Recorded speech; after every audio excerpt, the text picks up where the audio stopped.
E aí a taça! É a taça do campeão!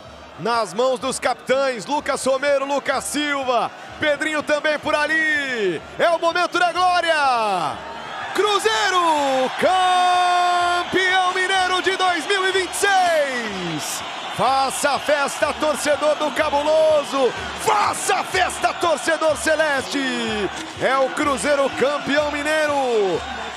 Pela 39ª vez em sua história, o Cruzeiro campeão mineiro na temporada 2026, derrotando o maior rival, a capital mineira, o estado das Minas Gerais, pintado de azul e branco. No ano de 2026 está encerrado o campeonato estadual e dessa vez o Cruzeiro resplandece em Minas Gerais.